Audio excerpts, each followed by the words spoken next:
തളിപ്പറമ്പ് 7-ാം മൈലിൽ നിന്നും കുവ്വോട്ടേക്ക് നടത്തിയ ഘോഷയാത്രയിലായിരുന്നു ഈ നിശ്ചല ദൃശ്യം അരങ്ങേറിയത്. RSSന്റെ ഹിന്ദു വർഗീയതയ്ക്കെതിരായ സന്ദേശമായിരുന്നു ഇതിലൂടെ സംഘാടകർ ലക്ഷ്യമിട്ടത്.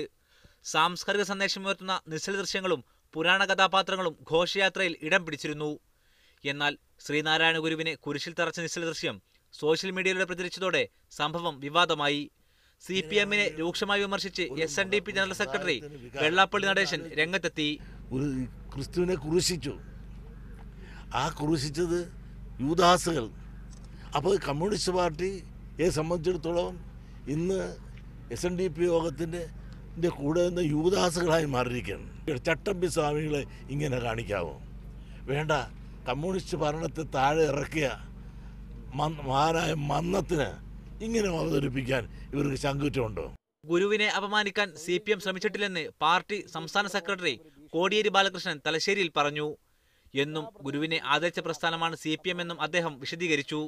ശ്രീനാരായണ ഗുരുവിനെ ആക്ഷേപിക്കുന്ന ഒരു പ്രവർത്തനവും CPMന്റെ ഭാഗത്തുണ്ടാവില്ല. ശ്രീനാരായണ ഗുരു ഉയർത്തിപ്പിടിച്ചിട്ട തത്വങ്ങൾ, ആദർശങ്ങൾ അത് സമൂഹത്തിൽ മുന്നോട്ട് കൊണ്ടുപോവുക എന്നതാണ് എല്ലാ കാലത്തും CPM സ്വീകരിച്ചിട്ടുള്ള സമീപനം. സംഘപരിവാർ ബാന്ധവം ചൊല്ലി SNDPയുമായി CPM വാക്പോര് രൂക്ഷമായ സാഹചര്യത്തിലാണ് പുതിയ വിവാദം. മീഡിയ 1 കണ്ണൂർ.